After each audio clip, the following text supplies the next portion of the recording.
All right, today we're going to be analyzing Taylor Swift's birth chart, looking at the astrology first to see the path of her consciousness, the spiritual evolution she's meant to take in this incarnation. Then we're going to look at the psychological blocks that are holding her back from moving along that spiritual path to evolve as a conscious being. Finally, alchemy, which is the transformational process I'd recommend to her to heal and transform those psychological blocks to help her fuel and support her journey of becoming the best version of herself as a spiritual being, enjoying a human experience. So let's get started first with the South Node, North Node, Ketu Rahu axis, which is the path of our consciousness as we move through this life. So for her, she has her South Node in the 10th house in Leo, and North Node with Venus in Aquarius. So as I've said many times before, South Node is where we are most karmically comfortable. It is the part of the birth chart that we have a lot of experience based off of our past incarnations. So for Taylor Swift, what does that mean? It means that for her, because she has the South Node in the 10th house, she's all about taking karmic action, doing her duty, and managing her life in a material way. That's what the 10th house signifies. So she's very good at doing what she needs to do to maintain her material success and manage her material life in the external world. Also, 10th house is of public visibility. It's the most visible part of the chart. So being of high status or fame or significance or being recognized for one's efforts, for one's karmic duties is the 10th house. So that's when she feels comfortable, safe, secure, is when she's getting recognized for her actions, for the things that she does in the world. That is most important for her, is that she's getting that public visibility, that acceptance, that validation. It's also in Leo, which is the lion. And Leo signifies the self. It's our core true essence. And when you have a strong Leo, like Taylor Swift does, you have somebody who becomes pathologically reliant on being the king of her own kingdom. She feels like she has to be at the center of attention. So when she walks into the room, she most likely wants to be the talk of the town or the talk of the ball or whatever terminology is. You get the point. Wherever she goes, she wants to be the center. She wants to be noticed. She wants to be recognized. She wants to be validated and propped up. It's high status. But in this incarnation, because she's done that already in past lives, and you can tell she's very good at it based off of the fact that I'm talking about her, and you probably know who she is, that's why you clicked on the video. What does she need to do in this incarnation to balance it out? Because in Ketu Rahu axis, the South Node, North Node axis, the scales are always going to be weighted towards the South Node originally, and our job is to move towards the Rahu North Node area of the chart to balance out the energies, to move towards the part of the chart that is least developed. So because the North Node is in Aquarius, Aquarius is a humanitarian sign. It's all about groups of people, being a cog in the system, being one of the boys, being one of the girls, being one of the people, being a man or a woman of the people is humanitarian Aquarius. Also psychological blocks and our insecurities and our flaws and our wounds are also signified by the Saturnian Aquarius sign. So she needs to get in touch with her psychology. She needs to feel connected with her peers and more specifically with society as a whole and with groups of people. Not feeling like she has to stand out, but she can just be a sheep in the herd, right? She doesn't have to be the leader. She doesn't have to be the ram. She can just be one of many and being okay with that, being okay with being a part in a more inclusive and important whole, if that makes sense. It's also in the 4th house of our emotions, our home. So she probably had tumultuous upbringing. There's probably something going on with the mother because the 4th house also signifies the mother, home, and our emotions, our internal life. It is our private life. So internally, she probably doesn't like being alone too much. That's why she's in so many relationships. Speaking of relationships, Venus, which is the planet that signifies relationships, is also with the North Node. And because North Node signifies the part of the chart that we are least developed, that means that she's learning how to develop healthy relationships, win-win exchanges. This is what Venus represents: harmony, beauty, aesthetics. These are all things that she is working on in this incarnation. She probably has problems also relating to the feminine or women, because that is what Venus signifies as well. It is female, women, planet, at least for archetypal significations. So she's having trouble with that. Now, she's going to have less trouble than your average person developing her North Node because Saturn is strong in its own sign and it's being supported by Mercury. So she's able to work on her emotions, but there's also this level of internal turmoil and emotional turmoil because Rahu makes the part of the chart that it's in, the sign, the house, and the planets it's with, very unsteady, very unpredictable. It's where we make the most mistakes. It's where we are least developed. So we're walking around kind of in the dark, in the fog, if you will. So what is the psychological blocks that are keeping her from fully developing her Rahu, her North Node, and moving towards it in a healthy way? Status hungry, right? Because she's so attached to being famous and having this public validation, because of that Ketu, that South Node in Leo in the 10th house, she needs to get out of her comfort zone. She needs to learn how to go within, spend a lot more time at home, not having to be in the spotlight all the time, not having to be in the press with Travis Kelce and whoever she's dating at the time. She just needs to relax and be a homebody for a little bit, to start getting in touch with her emotions, start getting in touch with her wounds and the things that she's running away from by chasing all of that external success. Self-deceit.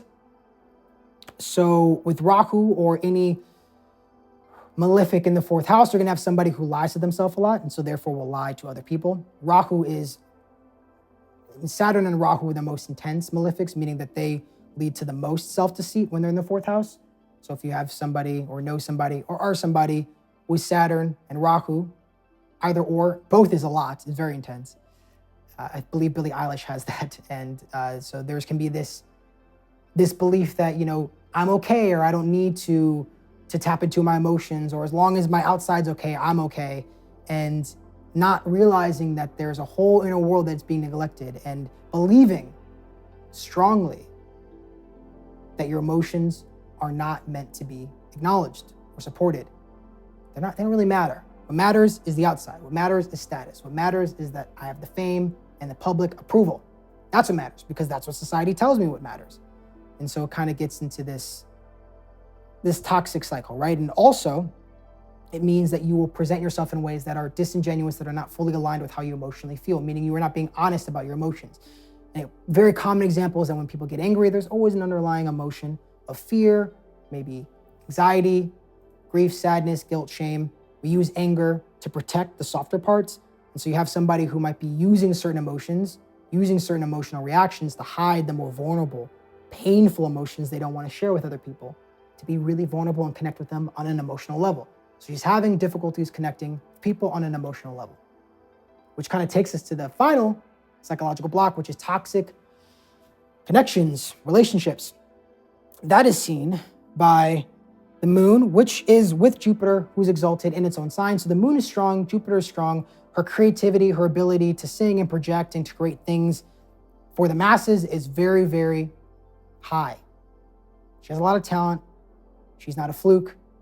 She might be an industry plant, but she has that natural ability to express herself in a big, impactful way, obviously, right? That's why she's what it is. And that's coming from this. This is the heart of her chart. This is the soul. This is what makes Taylor Swift,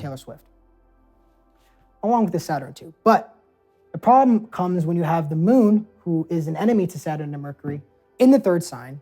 You also have Mercury being starred by Saturn. So you have somebody who, with Mercury being so starved, it's creating this inability to experiment and observe and try different things. So the moon, when it starves Mercury and then also being starved by Saturn, Taylor Swift is somebody who doesn't like to shop around when it comes to making emotional connections with others. It doesn't always have to be romantic. It doesn't have to be that. But she's somebody who, she'll have her eyes on something. She decides she wants it, usually a person, right? She'll become emotionally invested in something, and she holds on. And then she self-deceits, takes away all the negatives, and just sees this thing through rose-colored glasses.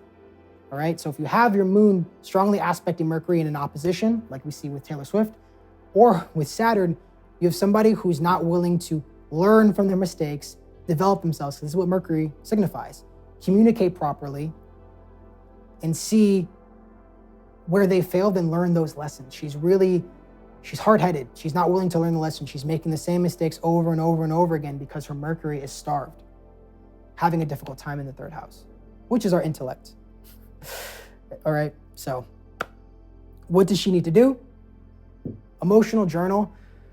really needs to start, doing self-inquiry, seeing what emotions she's hiding from herself and other people, really learning how to be emotionally open and vulnerable with herself. Might need to go to therapy, probably should go to therapy.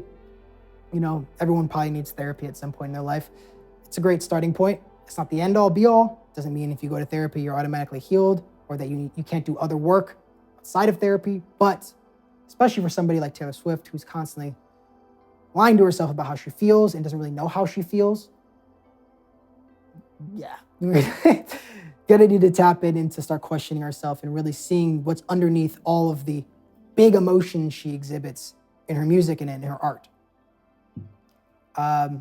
Self-deceit, you got the inner guru. So tapping into the most honest and truthful part of herself is her inner guide, her intuition. She is disconnected from it, right? You can see that with the 4th house, Rahu. You also see with, Moon, starving, Mercury, Saturn. Somebody who is attaching herself to external things that are not working for her. Also, Moon, starving, Saturn. Saturn is strong in its own sign, but when the Moon is looking at Saturn, you have somebody who's also chasing things or emotionally clinging to things that are not for them, because that's what Saturn represents, the things that we're not supposed to attach to. It's the things we need to let go of, things we need to do less of and put less energy in. And she is having her inner child, her Moon, attaching herself to things that are not for her, that are not meant for her. So she's becoming emotionally hung up on people, things that are not part of her life in a healthy way. And the reason why they're leaving or they're causing all this problem is because she wasn't meant to have them in the first place, right? Finally, self-reliance. Because you have that 4th house in bad shape, which is signification of the mother, also the inner child and our emotions. You also have the Moon causing some serious trouble to Mercury and Saturn.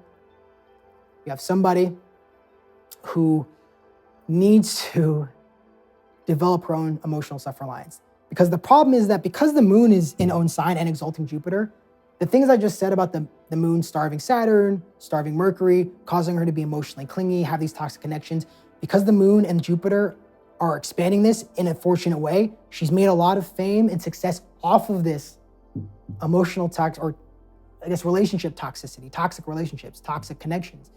She's had a lot of success. If the Moon was debilitated or not with Jupiter, she probably would just be a regular person who's hopping from person to person, emotional connection to emotional connection, not learning from her mistakes.